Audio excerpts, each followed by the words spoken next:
আসসালামু আলাইকুম। Hello everyone, কি অবস্থা সবার? This is Mim from Mims Tales. Welcome to my new another blog. আজকের ব্লগটি শুরু করার আগে আবার বলে দিচ্ছি, ফেনীর মেয়ে মানে ফুল, ওকে? তো আমি এখন চশমাটা একটু ঠিক করে নিচ্ছিলাম আর গাড়ির জন্য ওয়েট করতেছি। আপনারা তো জানেনই আমি এখানে ওয়েট করি হচ্ছে গাড়ির জন্য, তার মধ্যে গাড়ি আসতে একটু লেট হচ্ছিল, তাই একটু এখানে ঢং করে নিচ্ছিলাম। আমাদের ফেনীর মেয়েরা নাকি অনেক বেশি ঢঙ্গি, কথাটা কতটুকু সত্যি এটা কি বলতে পারবেন? বান্ধবী আমার জন্য ওয়েট করতেছিল, তারপর আমরা একসাথে কলেজের দিকে যাচ্ছিলাম। ও চোখের মধ্যে হাত দিয়ে রাখছে, ওর নাকি আজকে অনেক বেশি লজ্জা লাগতেছে। এটা কোনো কথা হলো? কলেজে যাওয়ার আগে এখানে একটু আসতে হয়েছে, কারণ এখানে একটু দরকার ছিল। আমি একটা বোরখা নিয়েছিলাম, তো এটা অনেকটা লং ছিল, তাই এটা শর্ট করার জন্য ভাইয়ের কাছে দিয়েছিলাম। এই ভাইয়াটাকে তো সবাই চেনেন তাই না? ভাইয়ের কথাবার্তাগুলো কিন্তু আমার কাছে অনেক বেশি ভালো লাগে, সেই জন্য আমার যে কোনো জামা কাপড় বা যেটাই হোক না কেন সবকিছু ভাইয়ের কাছে স্টিচিং করার জন্য দিই। এরপর কলেজে চলে আসলাম, এখানে দেখতেছি কয়েকটা আপু টিকটক করতেছিল, তো এখান থেকে একটা আপু এসে আমার সাথে একটু দুষ্টুমি করতেছে। তো ও আঙুলটা দিয়ে এখানে একটু দুষ্টুমি করে নিচ্ছে।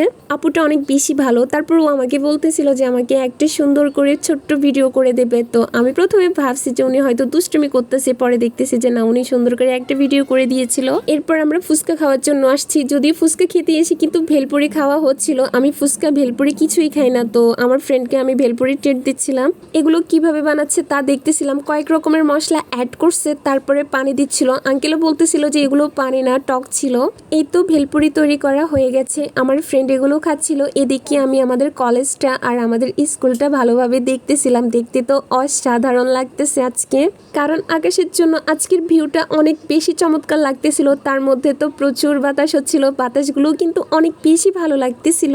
তারপর এখান থেকে ভেলপুরি খাওয়া দাওয়া করে আমরা চলে আসতেছিলাম কলেজের দিকে। তো এখানে আসার পর দেখতেছি গাছের মধ্যে কয়েকটা সুন্দর ফুল ছিল, তো আমি একটা হাতে ছিঁড়ে নিচ্ছিলাম। এই মুহূর্তে একটা চমৎকার প্ল্যান মনে হলো, আমরা যদিও কখনো হিজাবের মধ্যে ব্রুজ পরতে ভুলে যাই, তাহলে কিন্তু আমরা চাইলে একটা ফুলকে ব্রুজ হিসেবে ইউজ করতে পারি। এই কিউট ফুলটা হাতে নিয়ে যাচ্ছিলাম শহীদ মিনারের দিকে। এখানে গিয়ে একটু বসছি, কিছুক্ষণ এখানে বসে কথাবার্তা বলার পর হঠাৎ করে খেয়াল করলাম যে আমার হাতের ফুলটা কোথায় জানি ফেলে দিছি। তারপর আবার মনে হলো যে একটা ফুল নিতে হবে, তাই এখন আরেকটা ফুলের জন্য যাচ্ছিলাম। এখানে এসে ফুলটা যখন গাছ থেকে তুলতেছিলাম, এটা কিন্তু বারবার পড়ে যাচ্ছিল। যখন যেটাই তুলতে চাচ্ছি সেটাই কিন্তু পড়ে যাচ্ছিল। তারপর ভাবলাম যে এরকম করলে কিন্তু হবে না, ঠিকঠাক ভাবে একটা ফুল তুলতেই হবে। তাই তো নেক্সট এই ফুলটাকে একদম ঠিকভাবে ধরছি, তারপর এটা তুলে নিলাম। এই তো আমার ফুলটা তোলা হয়ে গেছে। এই দুষ্টু ফুলটাকে তোলার জন্য আমাকে কয়েকবার ট্রাই করতে হয়েছে, যাই হোক অবশেষে এই ফুলটা তুলে নিলাম। এই তো আমার হাতে কিউট কিউট ফুলগুলো দেখতে পাচ্ছেন। তারপর ফুলগুলো হাতে রেখে হিজাবের সামনে এনে দেখতেছিলাম এগুলো কিভাবে পরলে আমাকে একটু বেশি কিউট লাগবে। এগুলো হিজাবের মধ্যে পরে নিয়েছিলাম, পরে তো আমাকে অনেক বেশি কিউট লাগতেছে, সেটা দেখতেই পাচ্ছেন। তারপরে আমি মনে মনে ভাবতেছি যে আমি তো এখন মিম সুন্দরী হয়ে গেছি। মিম সুন্দরী ফুলগুলো হিজাবের মধ্যে পরে আর একটু ঢং করে নিচ্ছে। এই তো মিম সুন্দরীকে অনেক বেশি কিউট লাগতেছিল। তারপরে এই ভাইরাল গাছটার নিচে গেলাম, এখানে গিয়ে আরো বেশি দুষ্টুমি করতেছিলাম, কিছু দুষ্ট দুষ্ট কথা বলতেছিলাম। বান্ধবী তো কথাগুলো শুনে অনেক বেশি হাসতেছিল। তারপর আমরা চলে গেলাম স্যারের সাথে একটু কথা বলার জন্য। বান্ধবী স্যারের সাথে কথা বলতেছিল আর আমি এখানে দাঁড়িয়ে চারদিকের ভিউটা দেখতেছিলাম। আজকের ভিউটা কিন্তু দেখতে অনেক বেশি সুন্দর ছিল। এক ফালি রোদ হাতে ছুঁয়ে দেখার চেষ্টা, এভাবে রোদের মধ্যে হাতটা বাড়িয়ে দিতেও কিন্তু অনেক বেশি ভালো লাগতেছিল। যদিও অনেক বেশি গরম ছিল, তারপরও আকাশের মেঘগুলো আর রোদের সংমিশ্রণে আজকের ভিউটা কিন্তু সত্যি অনেক বেশি সুন্দর ছিল। আমি তো দেখে জাস্ট ফিদা হয়ে গেছি। এর মধ্যে দেখতেছি কয়েকটা আপুও কিন্তু এই সুন্দর আকাশটার অনেকগুলো ভিডিও করে নিচ্ছিল, তো আমি ভাবলাম আমিও একটু ভিডিও ক্লিপ নিয়ে নিই। কলেজ থেকে আমাদের যাবতীয় কাজগুলো কমপ্লিট করা হয়ে গেছে, তারপর আমরা এখান থেকে এখন চলে যাচ্ছিলাম। তো যেতে যেতে আমরা কি কি জানি বলে ফেলতেছিলাম আর অনেক বেশি হাসতেছিলাম। এটা আমাদের একটা হ্যাবিট বলা চলে যে আমরা কয়েকজন একসাথে হলে অনেক বেশি কথা বলি, অনেক বেশি হাসাহাসি করি কারণে অকারণে। আমার ফ্রেন্ডের কি কি জিনিস জানি নেওয়া ছিল, ও সেই জিনিসগুলো নিচ্ছিল। এদিকে আমি এখানে দাঁড়িয়ে দাঁড়িয়ে চারদিকের ভিডিও করে নিচ্ছিলাম। স্কুলও ছুটি হয়েছে আর স্কুলের মেয়েগুলোকে দেখে আমাদের নিজের স্কুলের কথাই মনে পড়ে গেছে যে আগে আমরা এরকম স্কুল থেকে যাওয়ার সময় কত সুন্দরভাবে যেতাম বা অনেক কথাবার্তা বলতাম সবগুলো ফ্রেন্ড একসাথে।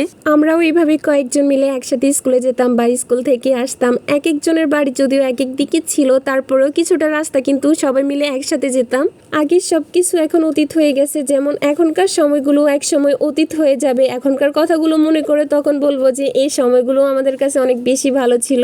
এখন দুপুরের সময় ছিল, সেজন্য তেমন কোনো গাড়ি পাচ্ছিলাম না। তো আমাদের রাস্তার মোড় পর্যন্ত একটা গাড়ি পাইছি, সেই গাড়িটা করে এতটুক পর্যন্ত আসছি। আর এসে আমাদের গ্রামের এদিকে সুন্দর প্রাকৃতিক ভিউগুলো আপনাদেরকে একটু দেখিয়ে দিচ্ছি। এই যে দেখেন আমাদের গ্রামের এই প্রাকৃতিক পরিবেশটা কত বেশি সুন্দর, দেখলে যে কারো চোখ জুড়িয়ে যাবে। কয়েকশো গ্রামের মধ্যেও যদি আমাদের গ্রামটাকে বাছাই করে নেওয়া হয়, তারপরও কিন্তু আমাদের গ্রামটা সবার উপরে থাকবে প্রাকৃতিক সৌন্দর্যের দিক থেকে।